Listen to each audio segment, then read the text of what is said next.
Y quiero comenzar hablándoles sobre un caso para hablarle de hemorragia posparto. Un caso en mi país y yo apenas era estudiante de pregrado y estaba rotando por el área de sala de parto. Estaba yo en quinto año de medicina. En mi país no es como en este país, que yo veo que aquí hay más hospitales, pues. En mi país no hay por ejemplo, yo estaba en un hospital donde recibía pacientes de 3 provincias, ¿ya? Entonces, la sala de parto es abarrotada día y noche. Por ejemplo, en un día, se atienden 100 partos, 100 partos, y se hacen como 90 cesáreas en un día de 24 horas. O sea, es terrible. Las pacientes tienen a sus hijos hasta en las escaleras, hasta en el estacionamiento. Hay que ir a atender el residente, el posgradista, tiene que ir a atender el parto. Sí, sí. Bueno, resulta que eh, una señora joven, la veía así bastante obesa, ¿ok? A esta señora con un índice de masa corporal bastante alto, ¿no? Y ella eh, tuvo su expulsivo, nació su bebé, el alumbramiento bien, le hacen el aseo, la revisan y ella entra como en una fila de camillas para que el señor que la transporta las lleve a- al ascensor y suban a un piso 5 donde queda ya el área de hospitalización. Se le llama Ruminín, que es el área donde está la mamá con su bebé, ¿no? Con su bebé recién nacido.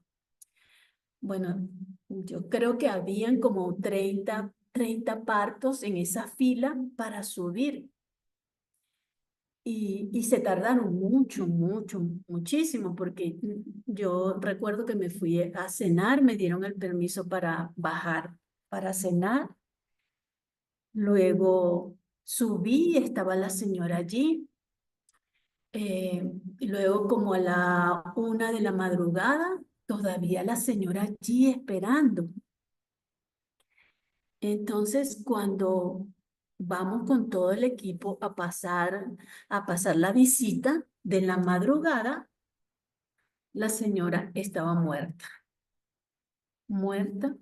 sin signos vitales, fría, pálida.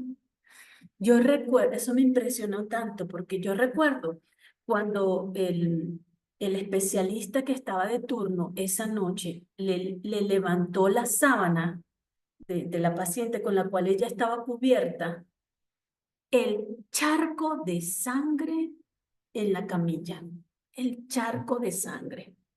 Y no se veía sangre en el piso, sino toda se había quedado eh, en la paciente, porque allá no, es un país muy pobre, ¿no? Y las camillas a veces son como la parte debajo de, del colchoncito, del colchón de la camilla, estaba como bajado, pues no tenía ese soporte. Y entonces toda la sangre metida allí entre el cuerpo de la señora y la parte inferior de, del colchón. La señora muerta. Hizo una atonía uterina, sangró y se murió. Pero se veía como dormida. Me impresionó porque se veía como dormida. Y quizás la señora a lo mejor pediría ayuda y no había nadie allí. Ujú. Entonces, moraleja es que, por ejemplo, yo cuando de eso aprendí que yo tengo que, no han pasado a la paciente, revisen, vamos a revisar cómo está el sangrado, vamos a revisar, o sea, yo quedé como media tocada en mi cabeza con esa paciente que se murió así, una muerte materna, así como, o sea, como nada. Y es que las hemorragias maternas, posparto, son muy frecuentes, ¿ya? Y además de eso, es una de las primeras causas de muerte materna en todo el mundo. Por eso, la importancia de esta clase de hoy.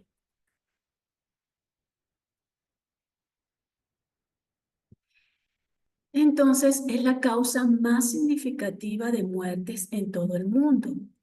Y, y fíjense que las hemorragias graves es la primera causa, un 25% a nivel mundial. ¿Ok? Esto, bueno, ha llamado la atención a, a las sociedades internacionales de salud de todo el mundo.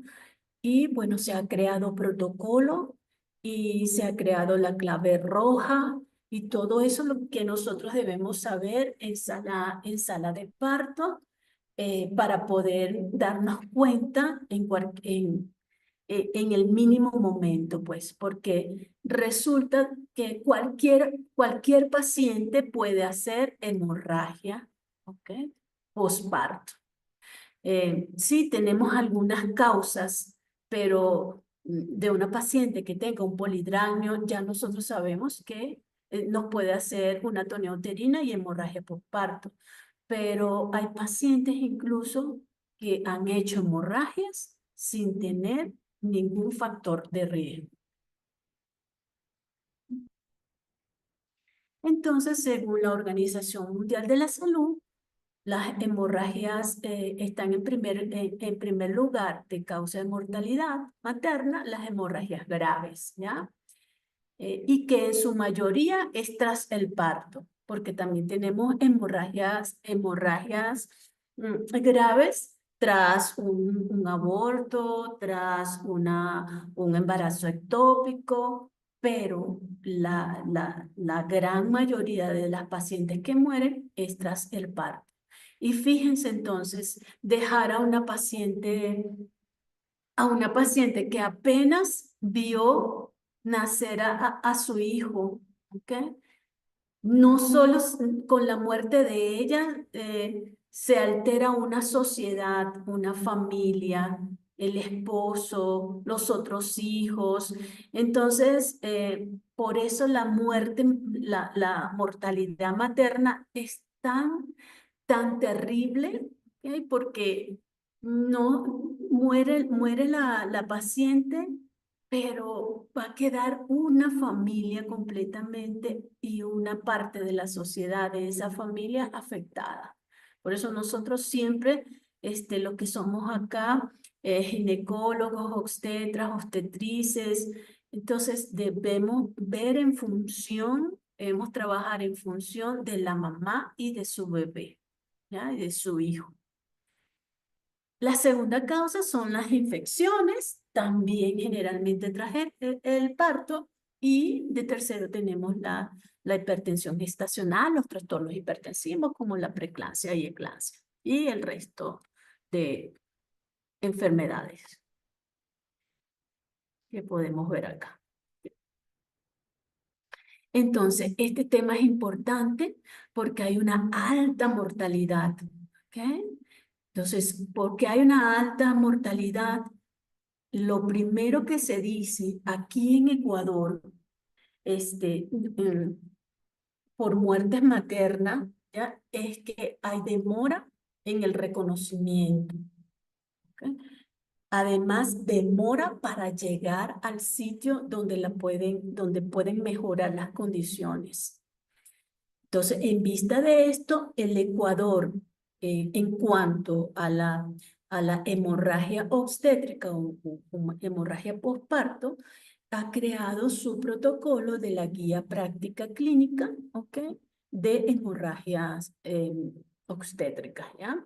Y sobre todo hemorragias postparto, que son las más frecuentes también aquí en Ecuador. Y por lo menos hacen unos 3 años, algo así, nosotros en el hospital teníamos mensualmente protocolos de hemorragia, de control de hemorragia postparto. No sé si los que trabajan en hospitales de ustedes tienen ese protocolo, hacen prácticas de clave roja, te dan un caso clínico y tienes que resolverlo en las noches, reuniones por Zoom, resolviendo ese caso clínico de hemorragia, de manera que todo el personal, enfermeras, médicos, los señores que transportan a las embarazadas, todos sepan de hemorragia postparto. ¿Ok? Y es una manera que en mi hospital se disminuyó al 0% en 6, 7 años la hemorragia, la morbimortalidad por hemorragia postparto. Entonces, y lo primero que vamos a aprender acá entonces es reconocer cuando la paciente tiene una hipovolemia.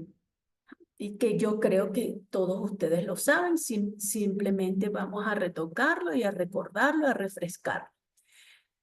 También una alta mortalidad por falla en el reemplazo adecuado del volumen. ¿Qué pasa? Que se comienza a colocar cristaloides, y resulta que se encharca la paciente, se llena mucho líquido y no reconocemos el momento exacto donde tenemos que colocar transfusión, ¿ok? Transfusiones sanguíneas, ya sea plasma fresco, concentrado globular, concentrado plaquetario, ¿ok? Entonces, acá también vamos a refrescar en qué momento debemos colocar concentrado globular o hemoderivados. Y demora en la intervención quirúrgica.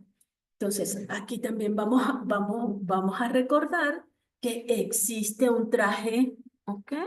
Un traje antihemorrágico que se le coloca a la paciente y que este es importante para mejorar la hemorragia de la paciente de manera que nosotros podamos trasladar al centro asistencial o centro de salud u hospital más cercano donde puedan intervenir a esta paciente. Importantísimo es que hasta el 2/3 de las hemorragias postparto ocurre en mujeres sin ningún factor de riesgo. ¿Ok? Por eso es que debemos estar siempre atentos en la sala de parto. Mire, yo cuando hacía guardia, yo era de la que no dormía en la guardia.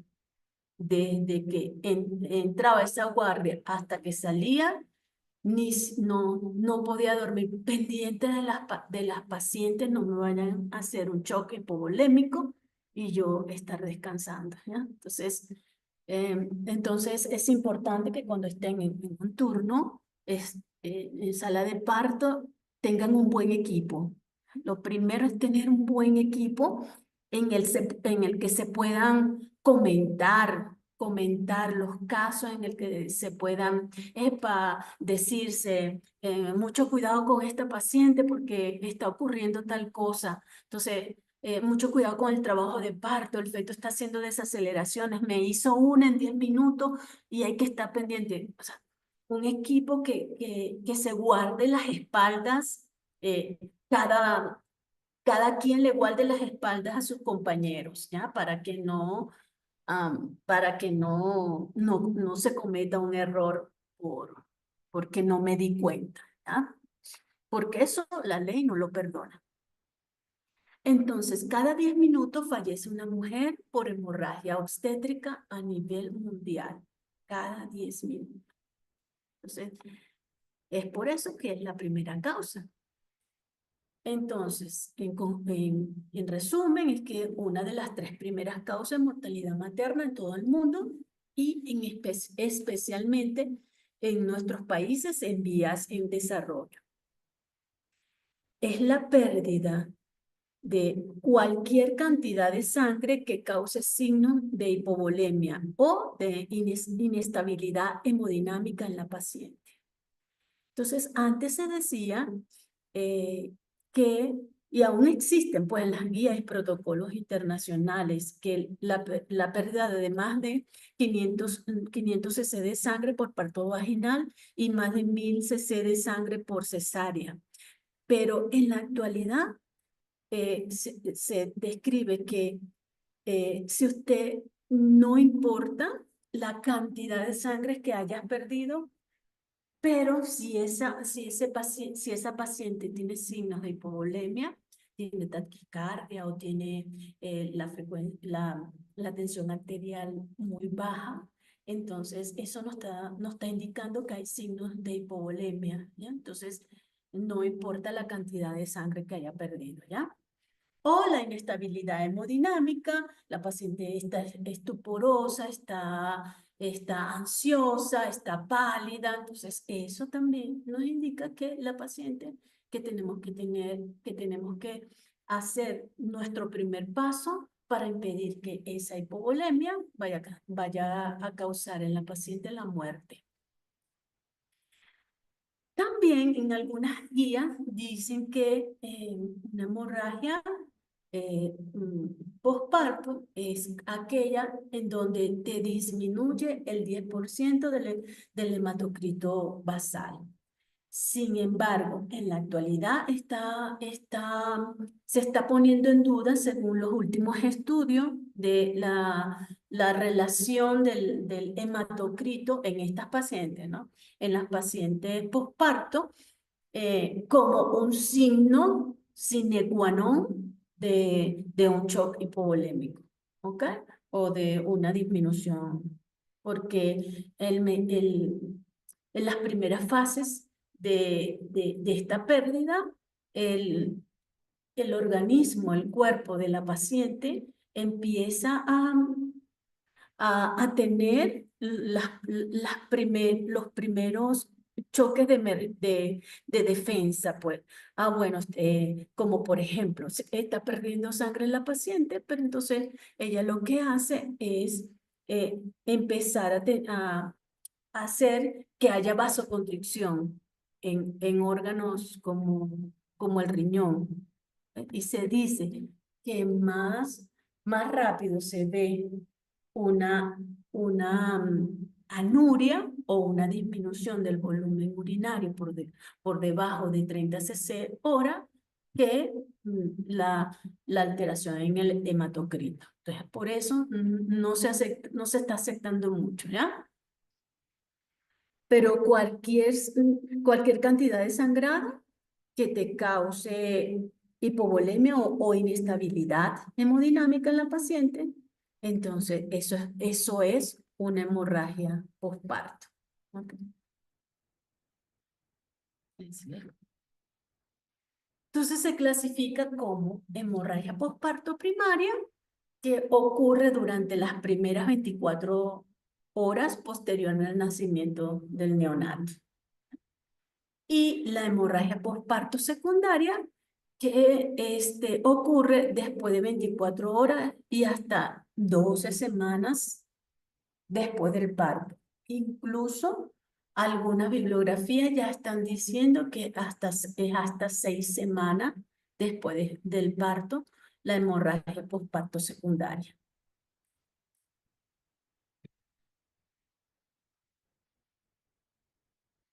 Entonces, el organismo tiene un sistema de defensa y se tiene que adaptar a esa pérdida de sangre que está teniendo. Por ejemplo, eh, hay una pérdida del volumen de sangre mayor al 10% de lo que presenta en los vasos, de lo que representa en los vasos sanguíneos de la paciente. Entonces, lo primero que ella va a hacer es una vasoconstricción arterial y venosa.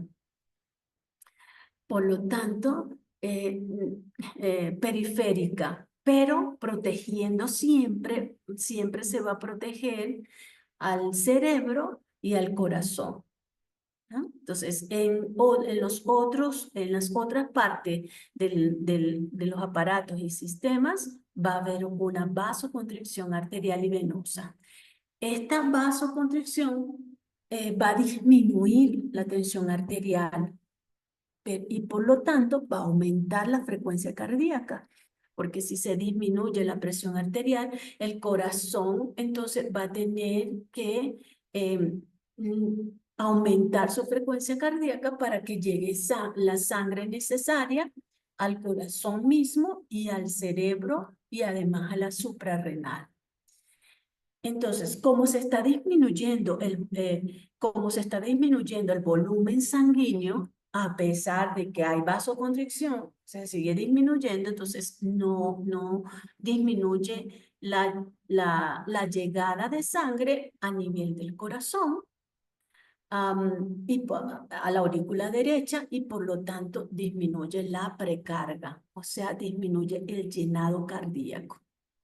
Esto, por supuesto, va a hacer entonces que se disminuya el gasto cardíaco, que es el número de veces que el corazón tiene sístoles y diástoles para poder enviar sangre a los tejidos y que se perfundan.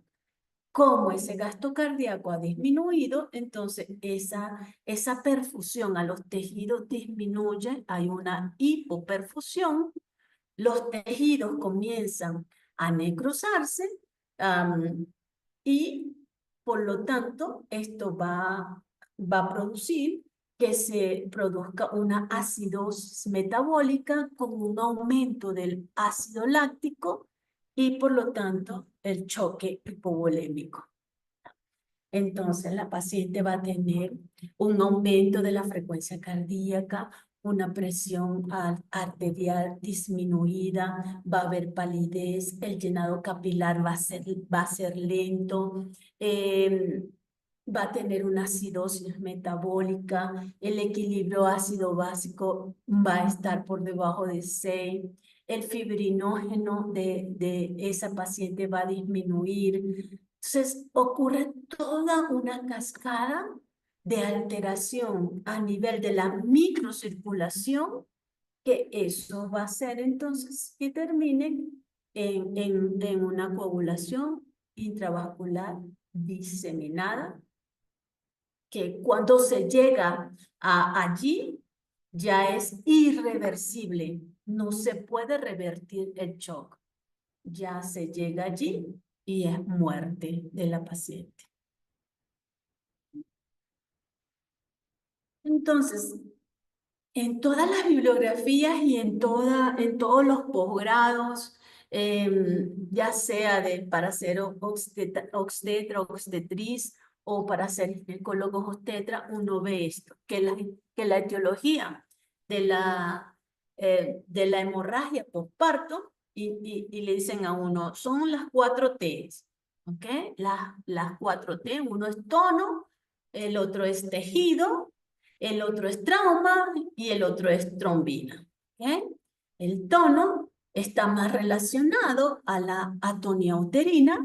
El tejido pertenece a la retención de productos de la concepción, placentas, allí membranas. Entonces, al tener allí placentas o restos ovulares, el útero no se puede contraer. Y al no contraerse, entonces van a estar los vasos sanguíneos abiertos y por lo tanto sangrando. Es importante que recordemos también que el útero en su sistema de contracción va a tiene unas características muy importantes. ¿Por qué? Porque las fibras musculares miometriales generalmente son fibras longitudinales y transversales. Entonces, ellas hacen esto, ¿ok? Se llama ligadura viviente de Pinard, ¿ok? El útero está aumentado de tamaño por el embarazo, ¿ok?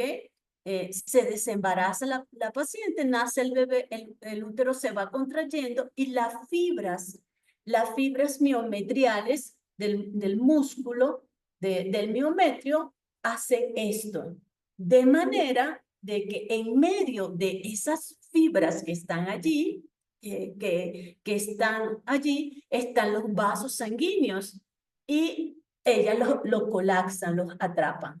¿Ya? Entonces, eso se llama ligadura viviente de Pinar. Y esto es muy importante, ese mecanismo de las ligaduras vivientes de Pinar está alterado en la atonía uterina y también, por supuesto, en la retención de restos. Y por lo tanto, los vasos sanguíneos no se van a cerrar y la paciente va a quedar sangrando, sangrando a montón. También entonces tenemos eh, la, la trombina por trastornos de coagulación, una paciente que tenga un problema de von Willebrand o del factor 8 o del factor 10, 12.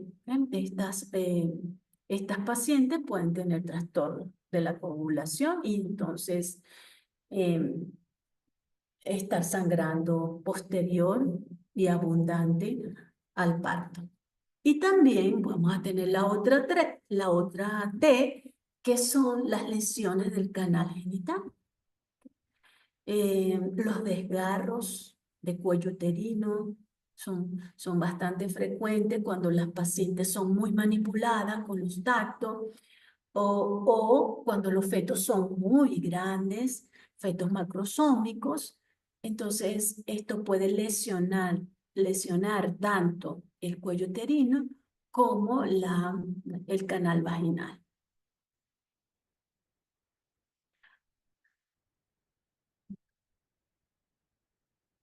Entonces, tenemos también causas uterinas cuyas, eh, cuyas causas no, corresponde al 90% de las causas. Y las no uterinas se corresponden más bien a un 10% de estas causas. Y como lo dijimos anteriormente, bueno, entre las causas uterinas tenemos la atonía, los restos, las placentaciones anormales, las dehiscencias y roturas uterinas, las inversiones uterinas. Entonces, todo esto hay que evaluarlo mientras la paciente está en un trabajo de parto y posteriormente al parto. Porque yo puedo tener un parto que viene normal, controlado, todo bien, todo perfecto, todos sus exámenes normales, pero, pero se le desprendió la placenta en pleno trabajo de parto. ¿Ok? Entonces, porque hubo un aumento de la oxitocina intravenosa. ¿Ok? Entonces, eso tenemos que estar bien pendientes, porque si bien estamos viendo hemorragias postparto, que son las más frecuentes, también podemos tener hemorragias intraparto. Y las no uterinas, como vimos, las lesiones del tracto inferior, las coagulopatías, los hematomas a nivel de las episiotomías. ¿Eh? Yo vi una episiotomía en una paciente que me dijeron para que le hiciera un eco a la parte vulvar para ver hasta dónde llegaba el hematoma. ¿Ok? Y entonces la paciente tenía su episorrafia, pero la episorrafia estaba abombada y estaba tan grande que cerraba el orificio vaginal. Un hematoma que disecaba hasta los músculos rectos, hasta los músculos rectos. Entonces, imagínense esa paciente con ese hematoma allí sangrando, sangrando, tenía 5 de hemoglobina. y no veías sangrado por fuera, pero sí veía aquella masa en la parte vulvar. ¿Ok? Entonces, eso, suturar bien la episiotomía, ¿ok? Hacer buenas episiotomias. Entonces, como les comenté, la atonía uterina es la causa más frecuente de hemorragia postparto inmediata. Se corresponde a un 70%. Y el útero, luego de haber expulsado la placenta, no se retrae ni se contrae. Y esto entonces va a alterar la hemostasia materna. Entonces, algunas causas de, de atonía uterina sería la sobredistensión uterina, como en los embarazos gemelares, en los polidramios. La fatiga del músculo uterino es cuando se le coloca oxitocina a la paciente y oxitocina y nada que nace el recién nacido y se coloca oxitocina y ese músculo uterino contrayéndose puede llegar un momento en que se fatiga y no se contrae, ¿ya? Entonces, esto va a producir entonces atonía uterina. Medicamentos uterorelajantes, sobre todo los medicamentos anestésicos, los que se usan, eh, el pancuronio, ¿eh? Es muy relajante y eso produce mayor sangrado en las cesáreas. Se usa ese medicamento.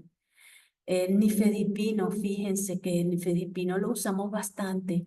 Entonces, a veces las pacientes con preeclampsia que han recibido altas dosis, grandes dosis de nifedipino, hace atonía uterina y nosotros a veces pensamos que es por la preeclampsia. Y no, quizás si revisamos bien las dosis de nifedipino, las dosis máximas que son 120 miligramos en 24 horas. Entonces, si revisamos eso, podemos hallar que la paciente ha recibido aún más de la dosis máxima y y esto es lo que produce la atonía en la paciente.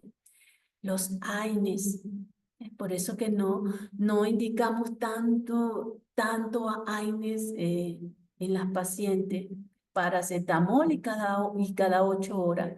El sulfato de magnesio usado también en los trastornos hipertensivos y los betamiméticos, ¿no?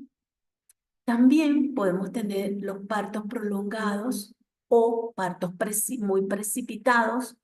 Llegan y tenían 5 a las 6 de la tarde y a las 8 de la noche ya dieron a luz. Entonces, eso es un parto, un trabajo de parto precipitado. Entonces, también hay que tener bien pendiente eso. Y las infecciones como las corionionitis también pueden producir atonía uterina. Y por supuesto, atonía uterina y entonces hemorragia postparto. Ejemplo de sobredistensión, ¿ok? Embarazos múltiples a malformaciones, ¿ok? Malformaciones, sobre todo hidrocefalias, en donde crece demasiado la cabeza del feto y puede alterar entonces el mecanismo del trabajo de parto en la paciente. Los partos sómicos y los embarazos múltiples. ¿Ok? Entiendo aquí. Las lesiones del canal de parto se ven en un 20% y corresponde a la T de trauma. Entonces los desgarros, las roturas uterinas, las inversiones uterinas, ¿ok?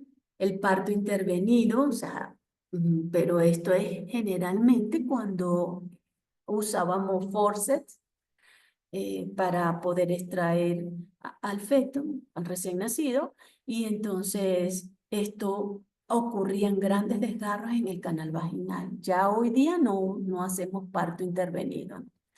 Parto precipitado, las episiotomías, ¿ya?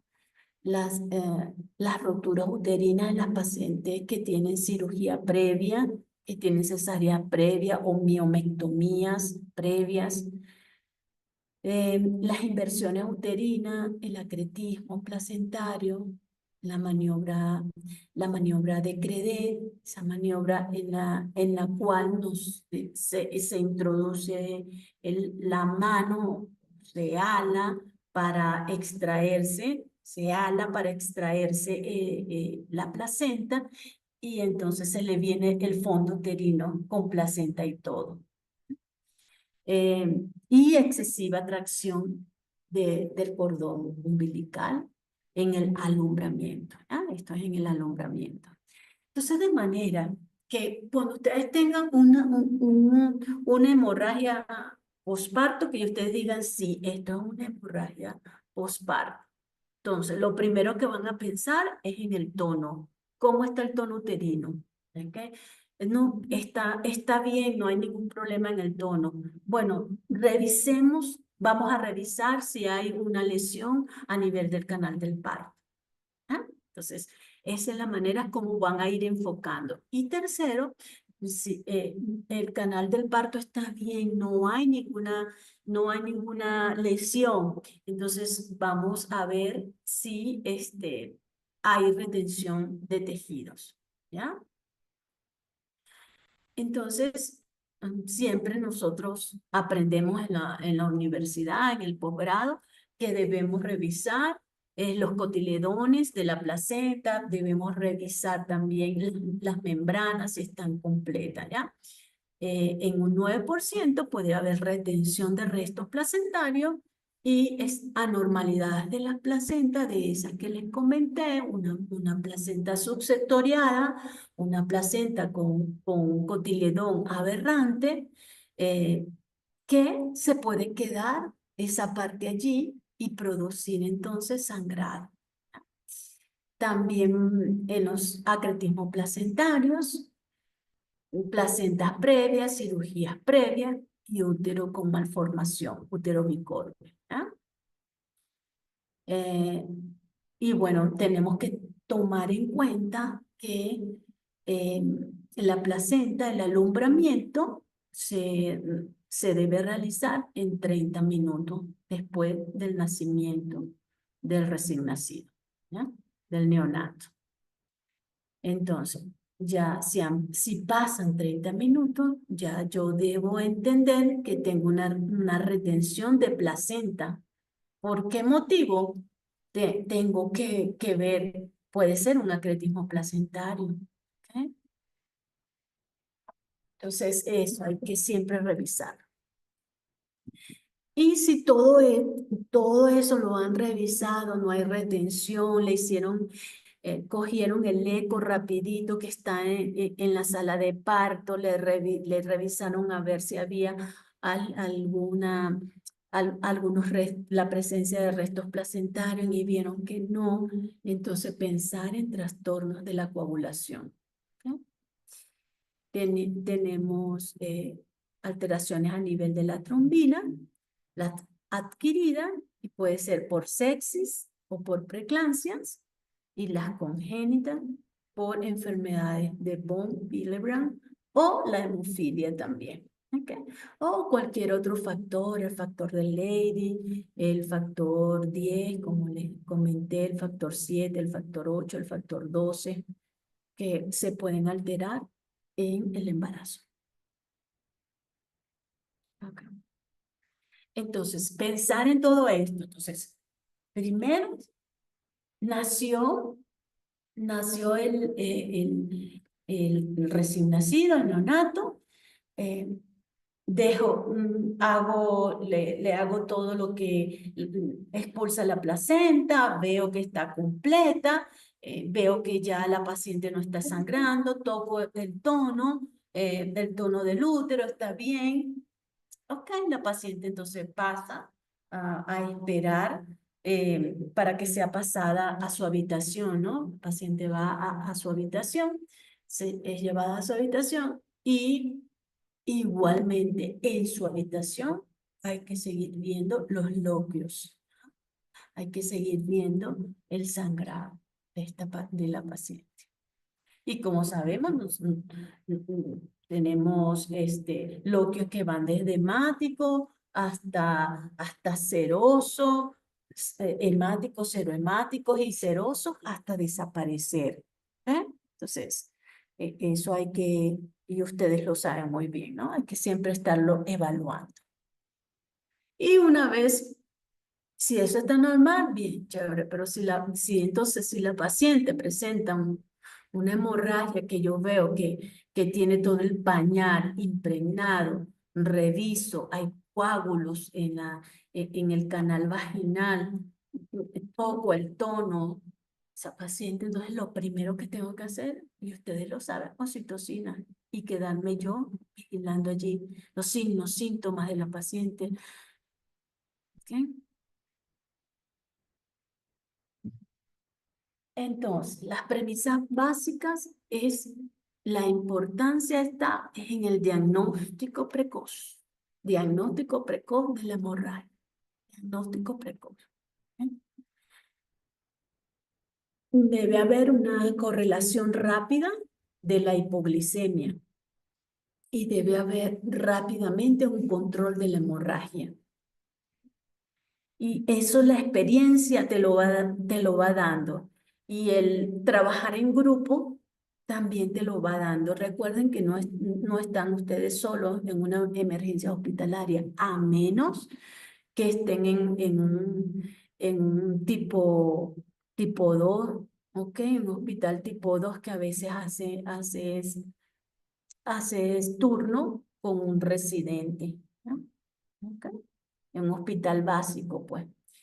Entonces, allí hay que estar más pendiente porque entonces tenemos que trasladar precozmente, ¿ah? Antes que la paciente se descompense completamente y yo no tengo hemoderivados, no tengo traje anti-shock, no tengo, o sea, no tengo nada en ese hospital básico. Entonces, más atento yo debo estar en vigilar los signos precoces de un shock hipovolémico, ¿ok? O de una hipovolemia. Y esto ah, se los he traído para que ustedes puedan observar más o menos cuánto tenemos de sangre. Si una paciente mancha una toalla sanitaria, son más o menos 30 cc. Y si está manchando 30 cc cada 4 horas o cada 3 horas que se tenga que cambiar, es normal, ¿ok?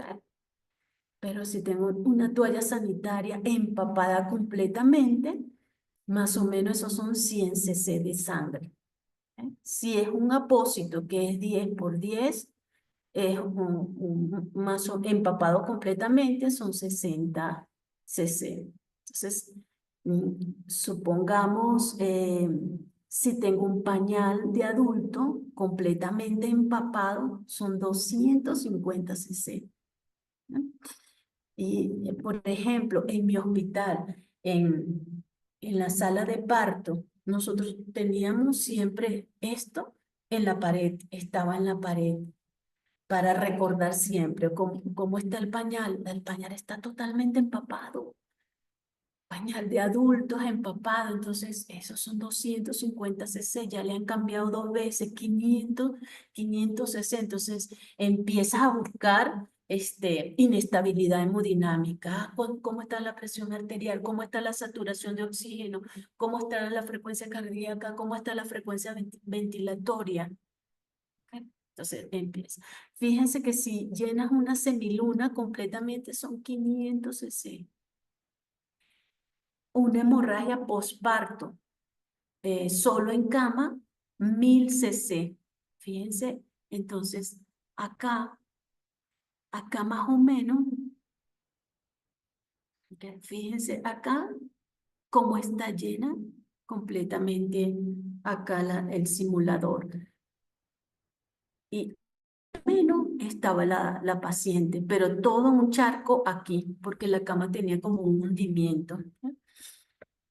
Y miren acá, manchas de sangre en el piso de más o menos 100 centímetros de diámetro, ¿ok?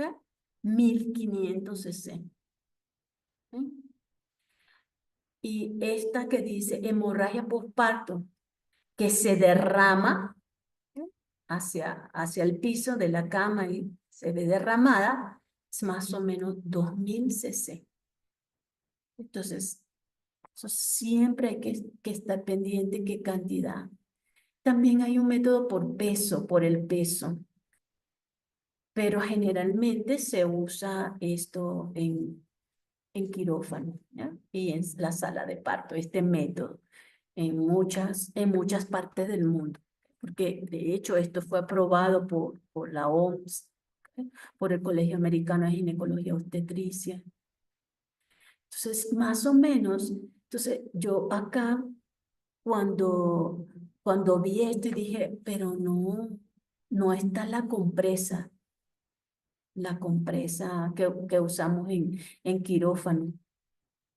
Entonces, generalmente una compresa puede abarcar 250 cc también de sangre.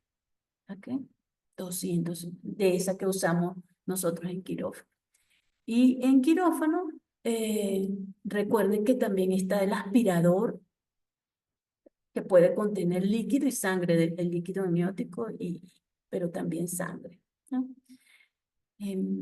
Yo generalmente cuando opero, que veo que la paciente, no lo hago en todas las pacientes, sino las de alto riesgo, le digo, por favor, ¿pueden decirme cuánto hay de líquido amniótico dentro del recolector del aspirador? Entonces, y eso me da una medida para yo decir, bueno, si habían 100 cc de líquido amniótico y ahora subió a 600 mililitros, entonces la paciente tiene 500 cc de sangrado. Entonces es fácil. Más las compresas, cuántas están empapadas, bien empapadas. Y eso más o menos a uno le va dando la idea. ¿Ok? Nunca vamos a tener la cantidad exacta, pero sí bien cercana a través de este método. Entonces cuando empiezas a decir, bueno, cómo están sus signos vitales. ¿Eh? Ustedes saben que yo, la última vez que estuve en Quito, una amiga mía, en la guardia de ella, falleció una paciente recién operada, de cesárea. Entonces, lo que decía la historia, que me dicen, lea la historia porque van a un comité. Entonces, en el hospital siempre se recoge la historia, sucede una cuestión de esa, se recoge la historia y se folia para que nadie saque, ¿ok? La historia se folia eh, para que nadie saque una hoja, mete una hoja y bueno, entonces se va estudiando. Y lo que vi es que la paciente, describe que la paciente sale del quirófano, lo opera, todo bien, 300 cc de sangre, va a recuperación de anestesia, 10 minutos después la paciente comienza a tener mucho dolor y se queja de dolor. eh, Le hacen una ecografía y no ven nada, ¿ok? No ven nada. A nivel vaginal, un sangrado moderado, pero acorde al estadio del puerperio inmediato en el que está. Asimismo, estaba descrito. Y recuerdo que también decía, eh, que bueno, la dejaron allí en observación, en recuperación de anestesia, y empiezan a ver que la presión arterial disminuye y la frecuencia cardíaca aumenta. La paciente con palidez cutáneo mucosa,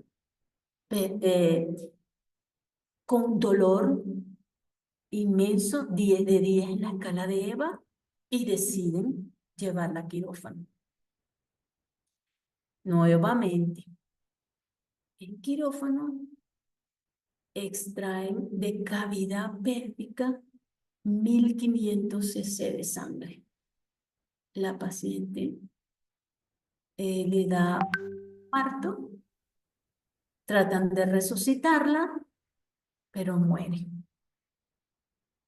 Entonces, quedó un vaso uterino abierto de alto flujo que en pocas horas, 4 horas, en 4 horas, hizo una hemorragia interna y la paciente fallece. ¿Ok? Entonces, eso también es importante. Nosotros que operamos muchísimo, estar bien seguros de cuando cerremos el abdomen, no te quede ningún vaso sangrando, sobre todo vasos a nivel uterino, vasos sanguíneos a nivel uterino. ¿Ya? Revisar, revisar siempre.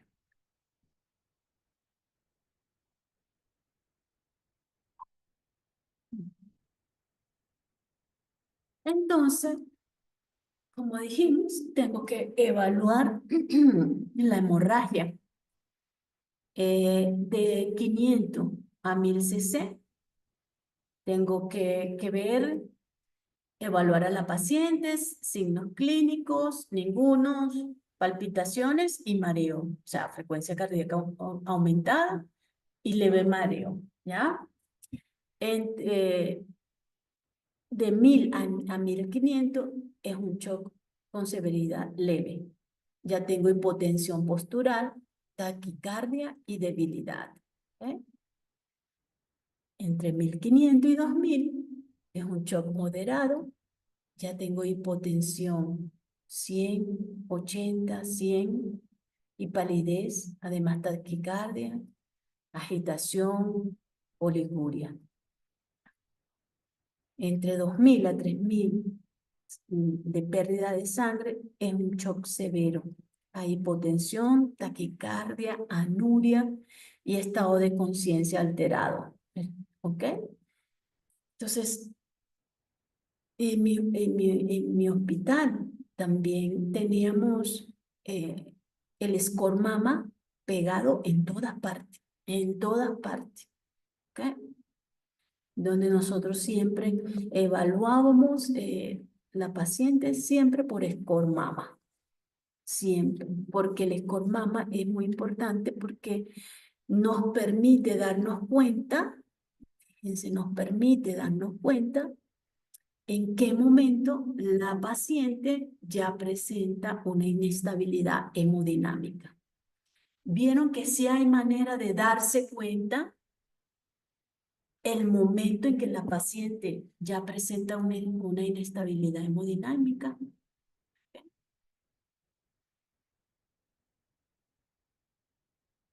Entonces, también vamos a ver en una hemorragia severa la regla de los 30.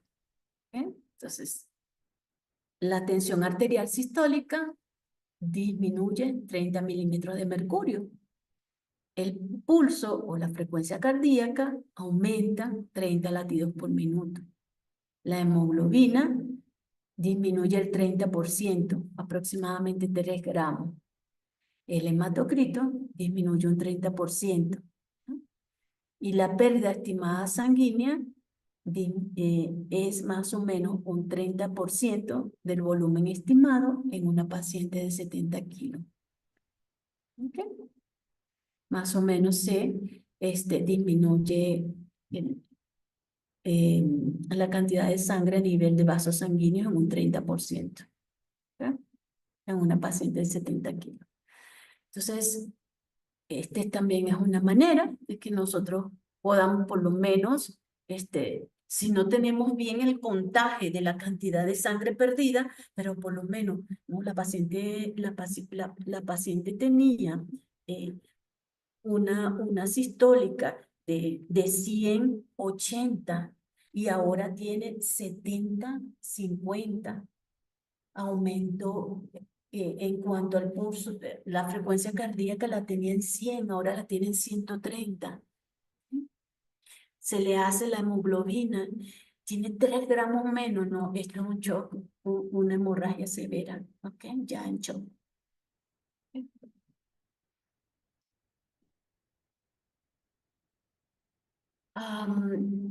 Esto es importantísimo también, se llama el índice de shock o índice de choque, ¿ah? Y es la relación de dos parámetros clínicos, la presión arterial sistólica y la frecuencia cardíaca, ¿no?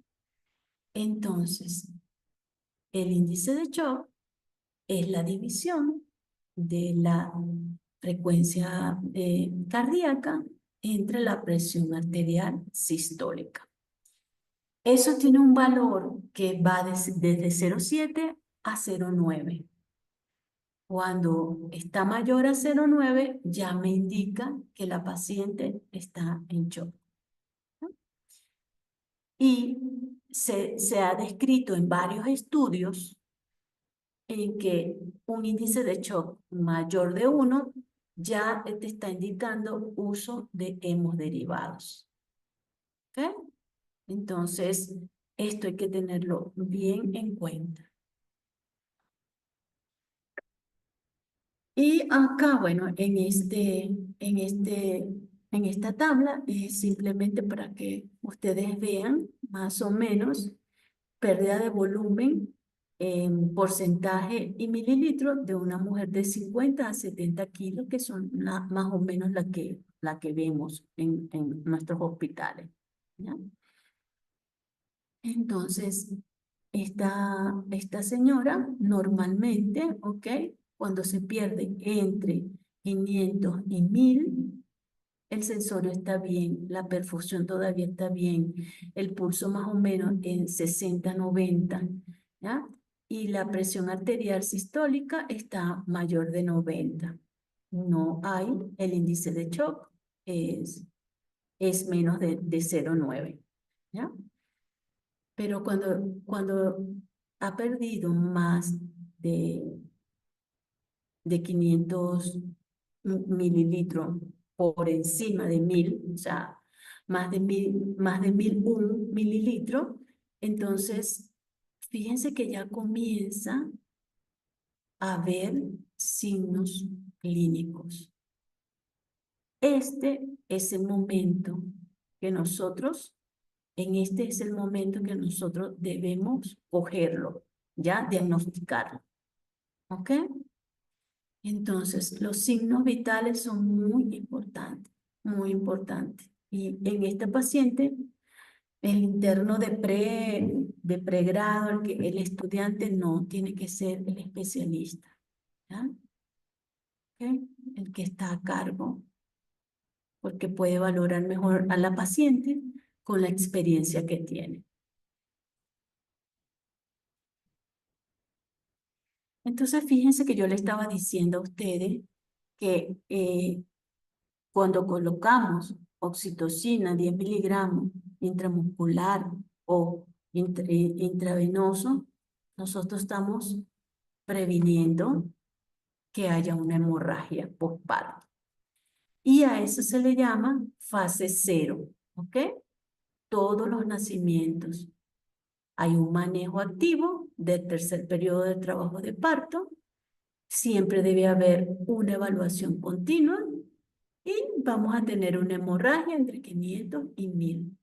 O un sangrado, una hemorragia, que aunque sea de 450, que usted le haya medido 450 cc, pero vea a la paciente pálida, hipotensa, taquicárdica. Entonces, téngale cuidado. ¿Ah? Entonces, con este manejo activo del tercer periodo del trabajo de parto, lo que buscamos pues que no haya una hemorragia que descompense a la paciente.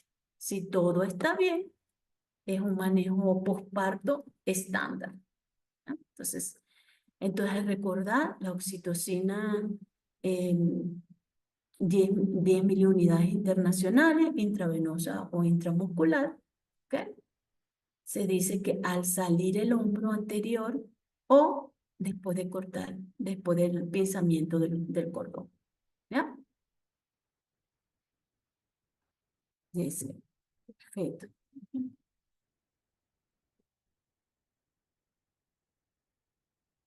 Si yo tengo una hemorragia eh, mayor de 500, ¿ok? O mayor de 1000, independientemente de la vía de resolución, pero la paciente me llama la atención porque está pálida. Supongamos la paciente está muy pálida. Bueno, ella ingresa a quirófano con 10 gramos de hemoglobina. ¿Ok?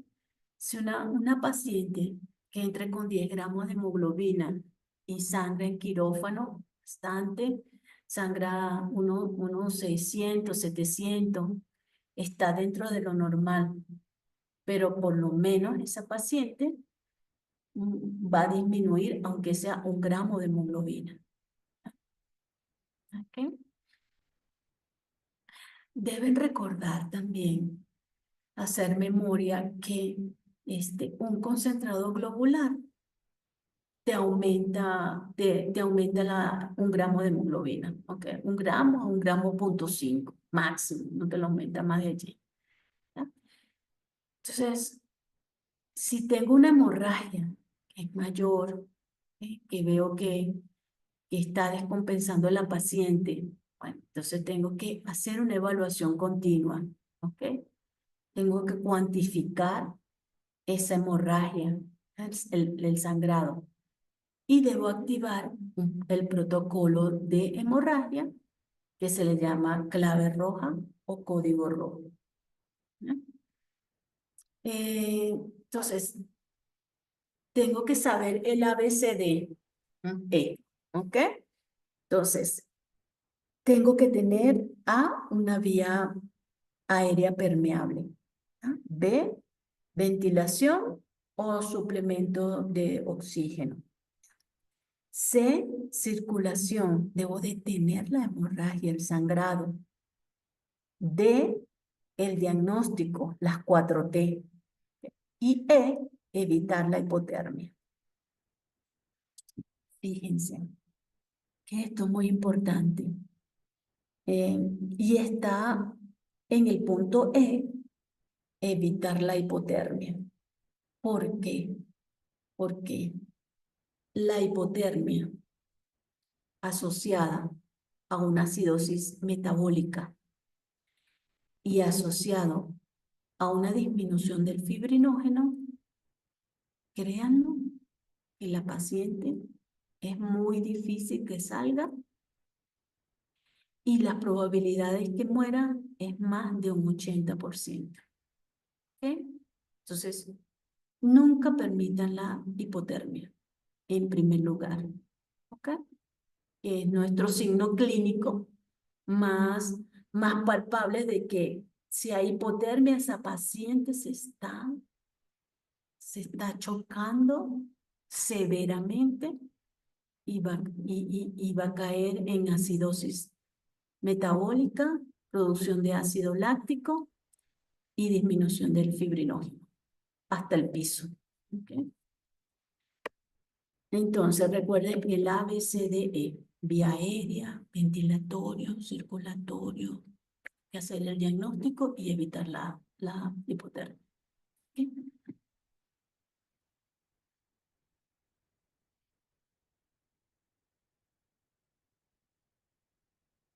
Ahora bien, si esa paciente, entonces, nada, yo digo, sí, esa paciente tiene, tiene 70, 50 de presión arterial, y tiene 120 de frecuencia cardíaca. Activo el código, ¿ya? Activo, si lo estoy cogiendo, si lo estoy diagnosticando en ese momento, si me están llamando, activo el código de una vez, el código rojo. Que ya vamos a ver más adelante, un videíto de unos médicos colombianos. A recordar que esa paciente siempre va a tener 2 vías, ¿ya? ¿Ok?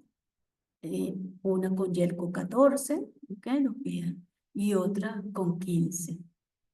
Una es para solo hemoderivados, ¿ok? Y la otra para hidratación y tratamiento, ¿ok? Debe tener apoyo ventilatorio, terapia hídrica, monitoreo, esta normotérmica, identificar la causa, solicitar las pruebas cruzadas para hemoderivados. El oxígeno suplementario debe ser más o menos de 3 a 5 litros por minuto. Algo importantísimo es que se debe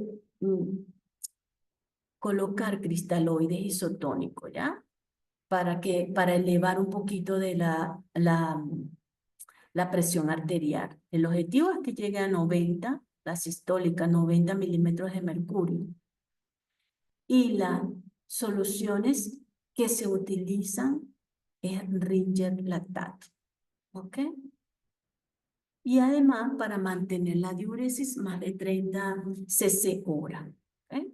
Entonces, casi no se usa el cloruro de sodio porque va a producir una acidosis por aumento del cloro, ¿ok? Una hipercloremia. Entonces, el que se usa es el Ringer lactato. Revisen las cajas de los códigos rojos de donde ustedes trabajan, porque tiene que haber todo esto más las órdenes para los laboratorios, los tubos de laboratorio, más la carta para los signos vitales, estar tomando los signos vitales cada 15 a 30 minutos. Por ejemplo, si yo tengo una paciente que está sangrando y está en posparto inmediato, lo primero que yo debo pensar, como les dije, es en una hipotonía. Entonces, está sangrando, hipotonía, ¿ok? Colóqueme la oxitocina, 40 miligramos, 40 unidades internacionales, endovenoso, ¿ok? Goteo de oxitocina, ¿ok? Y masaje, ¿ok? Comprimiendo el masaje uterino y además de eso, compresión de la aorta, ¿ok? ¿Qué vamos a comenzar primero? Con que usted me dirá, bueno, pero con qué vamos, cómo vamos a comenzar? Lo primero es el masaje, ¿ok? El masaje que puede ser como lo tenemos aquí.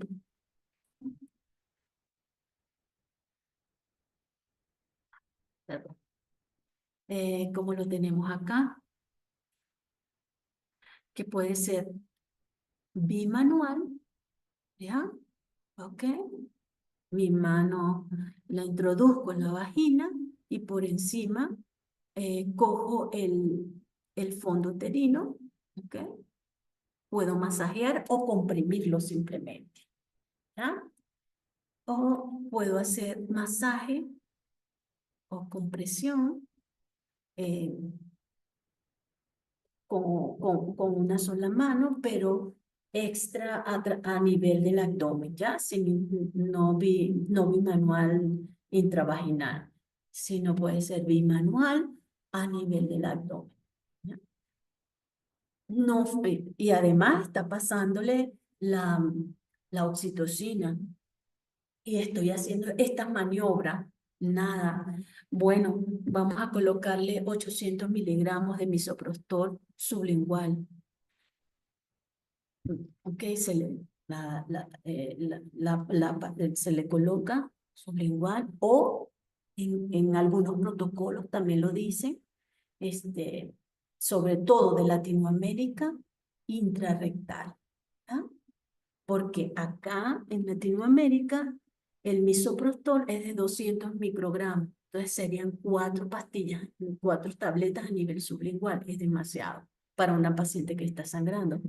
Entonces, en Latinoamérica lo colocamos las 4 pastillas a nivel rectal. ¿Ya? Y siguen con su oxitocina, con su misoprostol, nada. Bueno, entonces hacen compresión en la aorta, ¿ok? Tratan de movilizar el útero, ¿ok? Y colocan su puño más o menos a nivel un poquito más abajo del ombligo y aprietan la aorta. Pero esto es muy difícil en pacientes con índice de masa corporal elevado, ¿ya?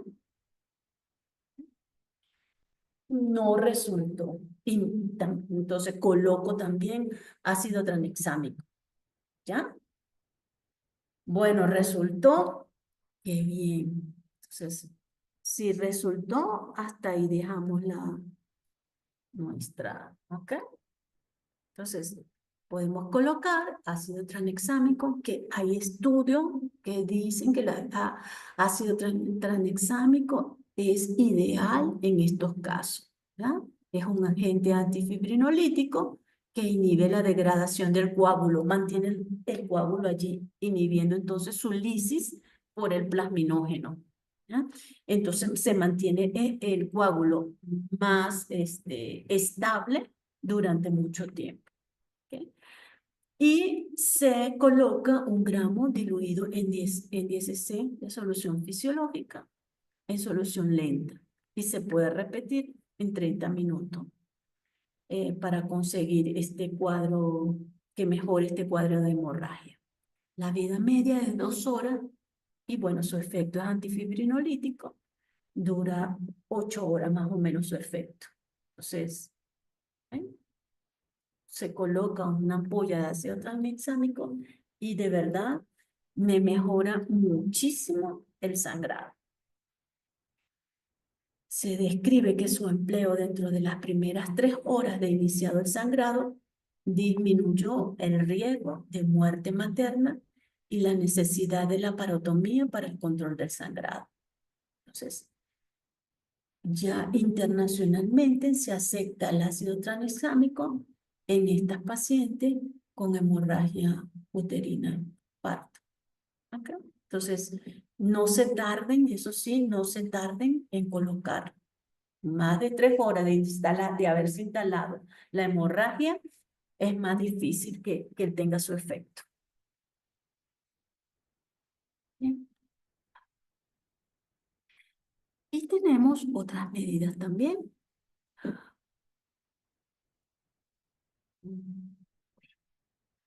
Tenemos el traje anti-shock no neumático, que también se le llama TAN. ¿Ok? Es, este traje es bastante novedoso, ¿ya? A pesar de que ya en 1971 ya lo estaban elaborando, ya habían trabajos acerca de este traje antichoque. Y en el 91 fue abordado, autorizado por la Federación de Drogas de Estados Unidos Americana. Entonces, pero a mí me llama la atención porque es pesado. O sea, yo sola no puedo con ese traje porque pesa más o menos 35 kilos. Sí, es pesadísimo, es pesadísimo. Entonces, fíjense que es la primera estrategia de primera línea para el manejo y estabilización de las pacientes con hemorragia postparto en choque hipovolémico ya. ¿Ok? Entonces, si no no nos mejoró el sangrado, en la paciente, la hemorragia. Y entonces hay que buscar el traje anti-shock, sobre todo si estamos en un hospital básico, para trasladar a esta paciente a un hospital del tercer nivel por lo menos. Entonces, porque su utilidad ha sido demostrada en centros carentes de hemoderivados y de personal quirúrgico experto como estrategia para el traslado seguro a unidades de segundo y tercer nivel para estabilizar a la paciente, que será intervenida mediante procedimientos quirúrgicos avanzados o, o como una medida complementaria en caso de hemorragia obstétrica masiva. Entonces, ya vamos a ver cómo se coloca. Tiene varias partes. Las piernas tiene 3 partes, luego la pelvis y luego el abdomen. Y eso está enumerado. No sé si ustedes han colocado trajes anti-shock en sus hospitales o en sus sitios donde trabajan. O si han hecho un curso que haya específico de este tipo de patología, de choque hemorrágico. eh, Aquí uno lo ve muy bien, ¿ya? Entonces, acá, fíjense acá. Entonces, aquí están componentes y características. Fue especialmente diseñado para las pacientes obstétricas. ¿Ok? Tiene 3 componentes, miren acá, 3 componentes en cada miembro inferior, un componente pélvico, un componente abdominal, y ese componente abdominal tiene como este hule de espuma, ¿ya? En donde se puede el útero, ¿ok? Si la paciente está embarazada, tiene un útero grávido, tiene una hemorragia, un shock hipovolémico por una placenta previa centrooclusiva que está sangrando, entonces, y está en shock la paciente, entonces se le coloca este traje también, y fíjense, esta parte va a proteger a su bebé, ¿ok? Al embarazo. Entonces, el mecanismo de que va a reducir el sangrado es porque las piernas y parte inferior de la pelvis son fijados con esta, con esa funda, ¿no? En 3 segmentos. Entonces, eso va a hacer que haya un mejor retorno venoso al corazón, ¿ya? Y el corazón, entonces, mejore su precarga. Al mejorar su precarga, hay un aumento del gasto cardíaco, entonces se mejora la frecuencia cardíaca y se mejora la presión arterial, ¿ok? Porque mejora el sangrado. Entonces, vamos a ver esto acá.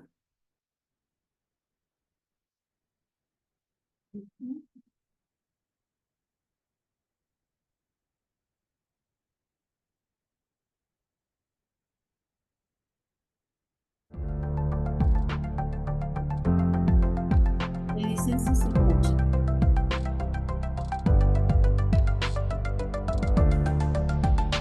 Soy el doctor Romeo Castillo, el doctor Yader Álvarez. El día de hoy vamos a explicar el uso del traje anti-shock, el cual está disponible en todas las unidades del país. Es un dispositivo que se utiliza para el manejo del shock hemorrágico, para autotransfundir a la paciente, para mejorar su estabilidad hemodinámica y el manejo de la referencia adecuada de la paciente, el cual se pone principalmente en la parte inferior del cuerpo de la mujer en el momento de la hemorragia postparto. Es el elemento inicial en el manejo, aparte del manejo médico, farmacológico que se hace en la paciente. También se coloca el traje anti-shock como dispositivo inicial del manejo para tratar de mejorar la condición hemodinámica de la paciente. Vamos a proceder a desatar el traje, todos los segmentos.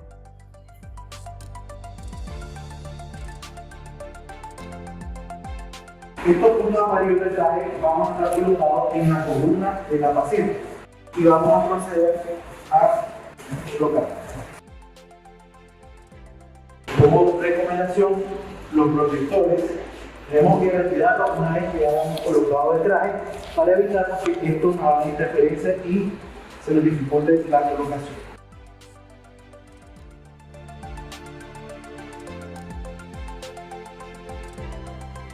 Vamos a proceder a cerrar segmento 1. Segmento 1. Segmento 2. Segmento 2. Segmento 3. Segmento 3. Una vez que vamos al segmento 3, tenemos que asegurarnos de que la rótula quede libre para que podamos hacer una flexión y podamos realizar maniobras como es la reparación de carro, reparar el ciático, cualquier trauma que haya tenido la paciente a este nivel. Continuamos. Segmento 4. Y vamos con el último segmento, que es el segmento 5 y 6. Segmento 6. De esta forma ya colocamos el traje. Una vez colocado el traje, uno de los signos que nos dice que el traje está bien colocado es que vamos a tener una regurgitación tubular. Vamos a esperar máximo de 24 horas para iniciar el retiro, siempre y cuando tengamos una certeza de que los signos vitales estén para los normales y que no haya sangrado. 24 horas posteriores que tenemos el traje y que hayamos parado el sangrado, la paciente está clínica y hemodinámicamente estable y no hay sangrado activo, vamos a proceder a retirar el traje y lo vamos a retirar desde el segmento 1 al segmento 6. Igual de forma simultánea. Retiramos segmento 1. Retiramos segmento 1. Una vez que hemos retirado, vamos a esperar de 15 a 20 minutos, en el cual vamos a corroborar que los signos vitales estén en parámetros normales, que tengan una frecuencia cardíaca menos de 100 y una presión sistólica en parámetros normales, que no haya sangrado. Si miramos en estos 15 minutos la paciente está estable, procedemos al retiro y el segmento 2. Retiro del segmento 2. Segmento retirado. Nuevamente 15 minutos. Estamos con la certeza de que no hay cambios hemodinámicos y no hay sangrado, procedemos a retirar el segmento 3. Retiro del segmento 3. Segmento 3 retirado. Procedemos a retirar el segmento 4. Retiro del segmento 4. Segmento 4 retirado. Procedemos ahora a valorar signos vitales normales, no hay cambio hemodinámico. Procedemos al retiro del segmento 5 y 6. Retiro del segmento 5 y 6. Nuevamente valoramos si la paciente está con signos vitales normales. Cabe señalar que si en uno al retirar alguno de los segmentos, ya sea el 1, 2, 3, 4, 5 o 6, hay cambios hemodinámicos y presencia de sangrado, tenemos que iniciar nuevamente la colocación, iniciando desde el segmento 1. Colocamos nuevamente el traje y buscamos la causa del sangrado y del cambio hemodinámico. Corregimos el sangrado y vamos a esperar aproximadamente 24 horas nuevamente para iniciar nuevamente su retiro de forma igual desde el segmento 1 al segmento 6, siempre valorando cada 15 minutos cambios hemodinámicos y presencia de sangrado. Vamos a proceder ahora a lo que es la entrega del equipo del dispositivo. Vamos a armarlo nuevamente para hacer entrega para su limpieza y como sabemos que este traje no solamente lo vamos a ocupar una vez. Una vez que lo hemos ocupado, mandamos a la limpieza y puede ser ocupado aproximadamente por más de 100 ocasiones, siempre y cuando tenga la limpieza adecuada. Y para entregarlo vamos a cerrar con segmento 1, 2, vamos al segmento 2, vamos a 3, vamos al segmento 3 y cerrar. De último, el segmento 4. Cerramos. Y cerramos el segmento 6. De tal forma que ustedes van a meter un chiquito, se pega para subir al pie y posteriormente pasa más. Bueno, ese es cómo se coloca el traje anti-shock. De hecho, en la actualidad, el traje anti-shock lo tiene incluso los señores que trabajan como paramédicos en las ambulancias. Ya es un requisito que tengan que tener traje anti-shock, que se usa, nació o se creó para para la mujer embarazada, ¿ok? Luego se dirigió a las hemorragias postparto, ¿ya? A la desembarazada. Pero hoy día se usa en accidentes de tránsito, ¿ok? Donde tienen una herida muy grande y está produciendo un shock en el paciente para el traslado del paciente, de hecho. Eh, es importante que sepan que se debe colocar siempre desde los pies hasta el abdomen, ¿no? De esa manera. Y de esa misma manera se debe retirar, ¿ok? Desde los miembros inferiores hacia arriba. Y al retirarse, se retira por segmentos. Por segmento, el segmento 1 del lado izquierdo con el segmento 1 del lado derecho. Y se esperan 20 minutos en donde se toman los signos vitales de la paciente. Si la paciente está estable, entonces se procede a abrir entonces el segmento 2 y así sucesivamente. ¿Ok? Pero hoy día lo usan es eh, para traslados, sobre todo para traslados. Y cuando coloqué uno en un traslado, no, a mí me pareció eso muy pesado, pero veo que los doctores veo que es más liviano el que ellos están usando. Ujú.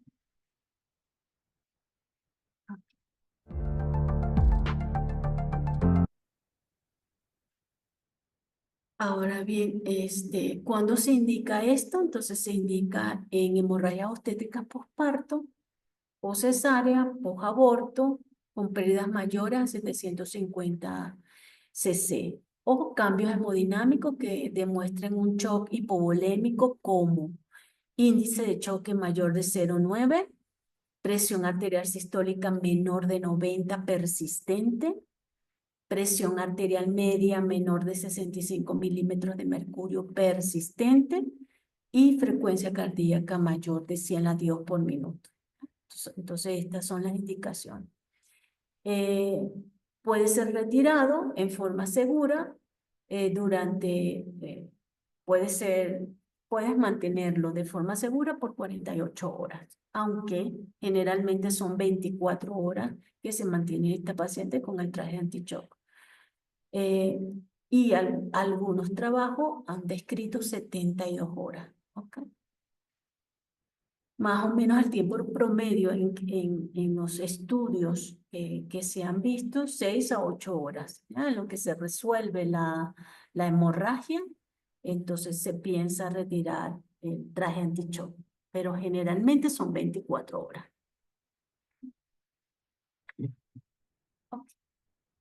Entonces también tenemos el balón de Bakri.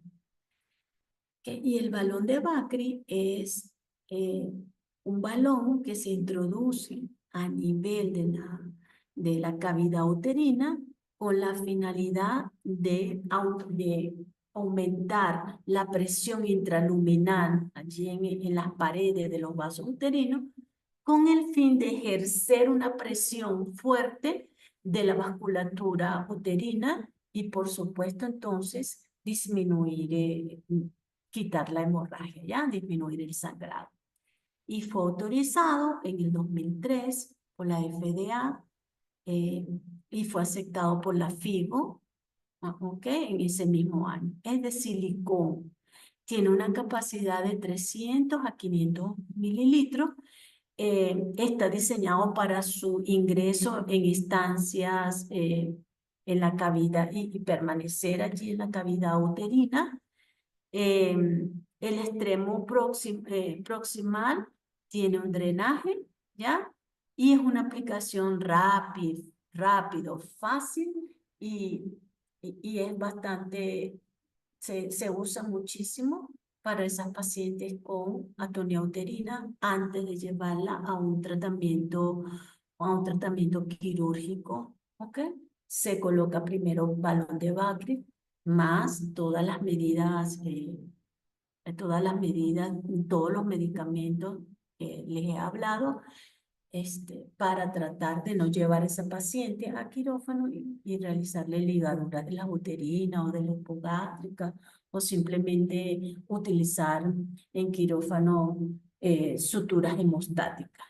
Entonces, primero, antes de eso, se usa el balón de Bacri.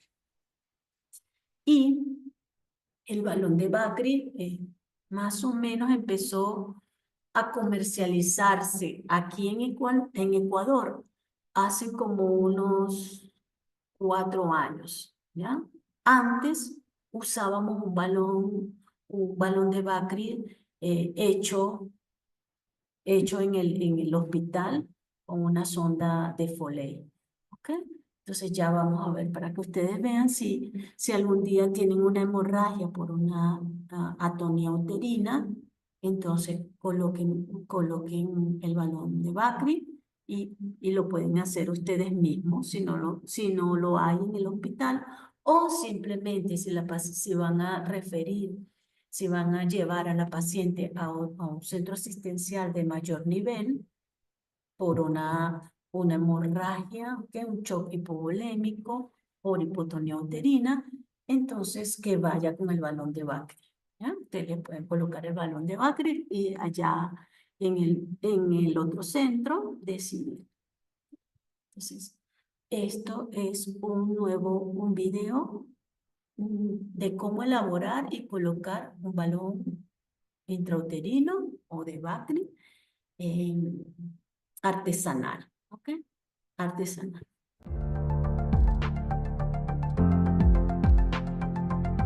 El doctor Luis Altamirano, ginecobstetra y médico perinatal de Nicaragua, el doctor Romeo Castillo.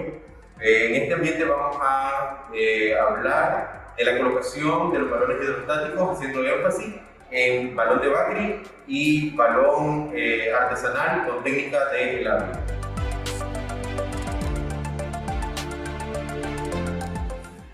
Al inicio de la colocación, pues empezamos haciendo lo que es asepsia y disexia de las manos y colocación de guantes estériles.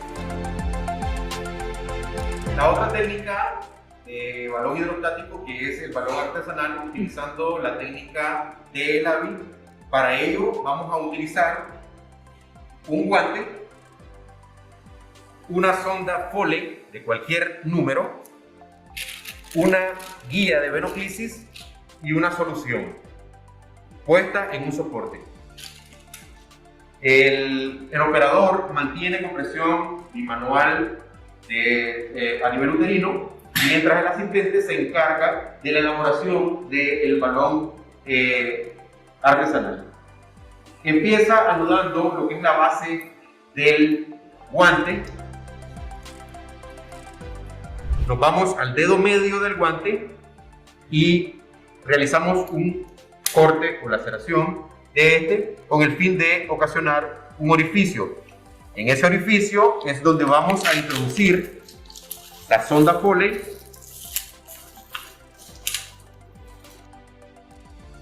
introducimos sonda Foley y con el dedo medio y anular del guante vamos a hacer un nudo entrelazado doble con el fin de que no se nos deslice el guante. Y hasta este momento tenemos el balón ya elaborado para pasárselo al operador. Nuevamente se introduce al útero, ya sea con una pinza de ojo o manualmente, hasta el segmento 1, que es el fondo uterino. Mientras el operador introduce el balón, el asistente se encarga de hacer la conexión del sistema de venoclisis con el balón artesanal ya elaborado. Y el asistente procede a colocar en el orificio de drenaje de la sonda Foley para el llenado del balón. Muy importante mantener una altura en el soporte de hasta 1,80 centímetros para mantener una presión hidrostática capaz de llenar el balón artesanal, que pueda perfectamente colapsar la cavidad uterina a todo nivel. El sistema de venoclisis permanece abierto y el balón va a mantener el pase de líquido a chorro mientras no alcance su capacidad hidrostática en dependencia del tamaño del útero. Una vez alcanzado el tamaño uterino, el goteo va a cesar. Es lo que nos indica de que el balón ya ha sido llenado. 24 horas posterior, hay que valorar siempre hemodinamia de la paciente a tono uterino para valorar si el balón está haciendo su función. Se marca una vez que ya haya detenido el goteo, se marca el nivel del agua hasta donde ha alcanzado. Y en 24 horas esperamos que haya un retorno del agua que nos va a orientar que hay una adecuada involución uterina. Recordar que la venoclisis debe de mantenerse siempre abierta. Y para el retiro, una vez que decidimos retirar, se cierra la llave, se desconecta la guía y debemos de evacuar de 50 en 50 cc, igual que el balón de Bakri, monitoreando estabilidad hemodinámica y tono uterinos.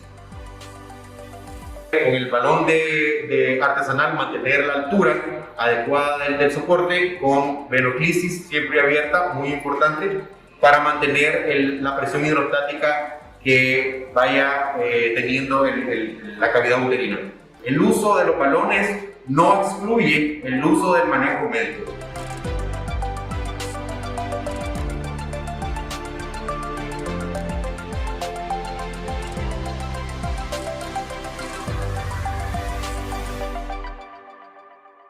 Entonces, fíjense que si no tienes un balón de Bakri, puedes realizar, y de hecho nosotros en el hospital realizamos muchísimos balones hidrostáticos para colocar a la paciente con atonía uterina. Y con eso controlábamos la hemorragia. Eran muy pocas las pacientes que iban a ligaduras de arterias uterinas o histerectomía, ¿ok? Que iban a quirófano, pues. Entonces, este es un balón que lo pueden usar, incluso en el primer nivel ya, en un hospital básico.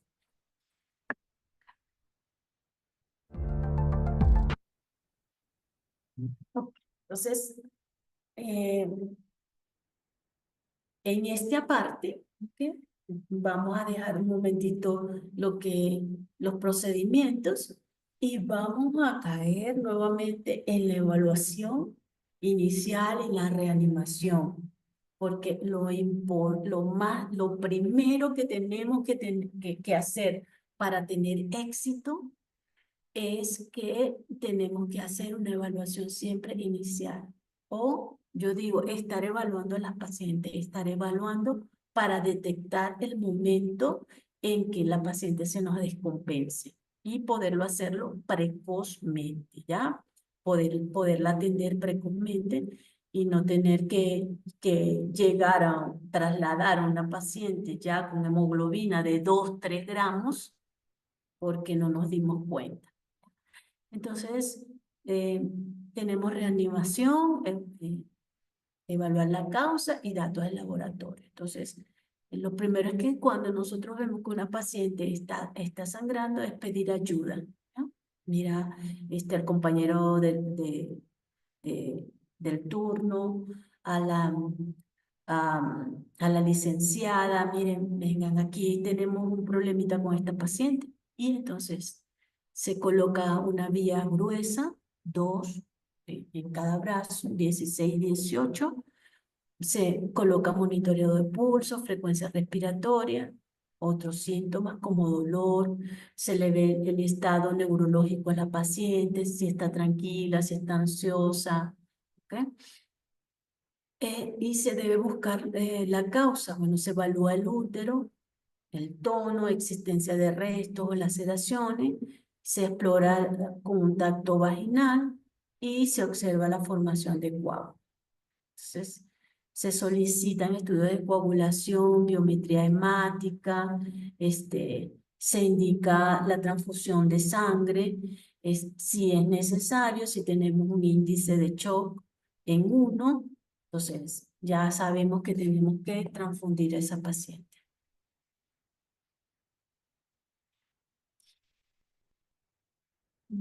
Si es el problema, es el tono uterino, entonces debemos hacer masaje uterino con presión bimanual, uso de drogas uterotónicas. Si eso no es, no mejora, colocamos un balón de Bacri, ¿ya? O balón hidrostático. ¿Okay? Si es por tejidos retenidos, entonces hay que llevar a la paciente a quirófano, hacerle el legrado o hacer una remoción de los tejidos manualmente, dando masaje y aprovechando de dar masaje bimanual, y extrayendo un poco de tejido al que podamos, ¿ya? Trauma o laceraciones, si la patología es trauma o laceraciones, entonces hay que reparar los desgarros cervicales, vaginales, se corrige la inversión uterina, se identifica la ruptura uterina, entonces, okay. Y si es coagulopatías, entonces un trastorno por coagulopatía, entonces el tratamiento específico para él. En los hospitales, donde hay terapia intensiva, uno pide la evaluación por terapia intensiva también.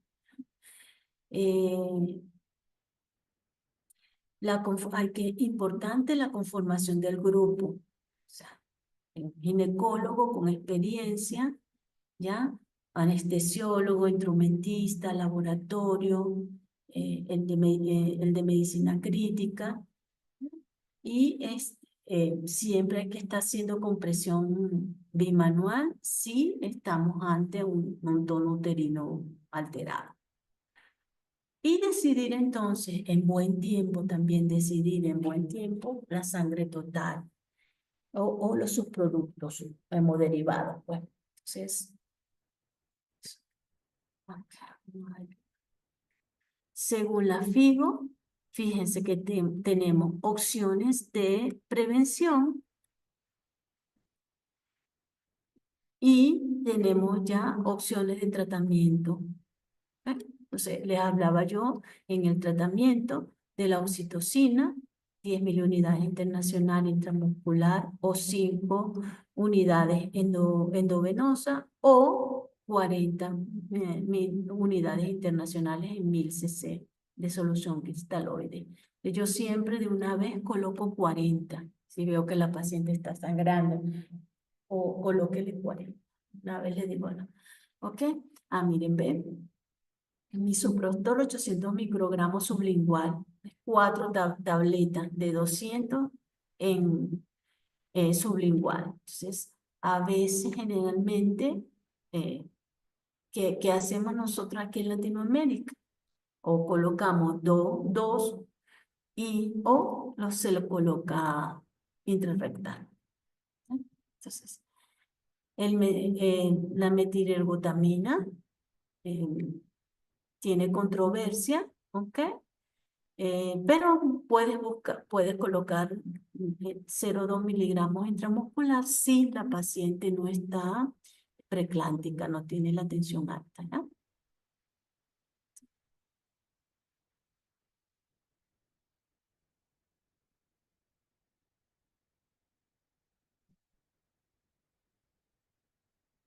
Entonces, ya sabemos cuándo vamos a colocar transfusiones, ¿no? Ya cuando tenemos un índice de shock mayor de 1, ¿ok? O nos llegó el laboratorio porque nos dimos cuenta rápido, procesaron la muestra, ¿ok? Y tiene menos de 7 gramos de hemoglobina, también es una indicación de transfusión. Pero ¿cuál es la forma en que vamos a transfundir? Fíjense que nos dice que hay una regla de los 3 y hay una regla de 1. Puedes escoger cualquiera de las dos.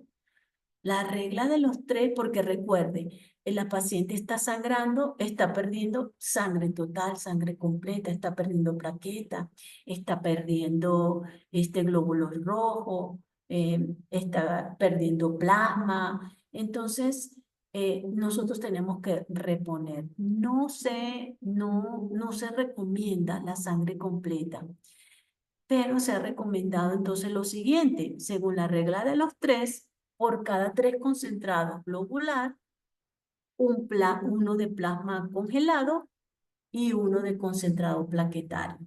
Se llama regla 3-1-1. ¿Ok?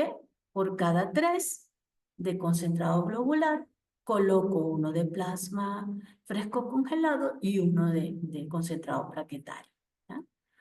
O la regla del 1, que por un concentrado globular voy a colocar también un plasma fresco congelado y también le voy a colocar un concentrado plaquetario. 1-1-1. ¿Ok? Entonces, esas son las dos formas. Generalmente, en mi hospital, nosotros yo usaba la regla del 1. Por cada concentrado globular colocaba un concentrado de plasma fresco y un concentrado plaquetario. ¿Ok? Entonces,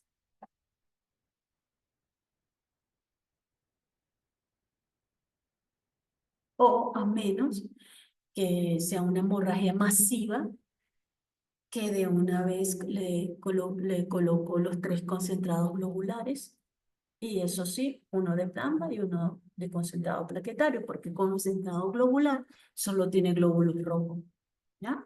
Pero necesito plaqueta porque a esa paciente también se le bajan las plaquetas. Y es importante tener por lo menos las plaquetas en 50.000, por encima de 50.000. Por encima siempre, ¿ok?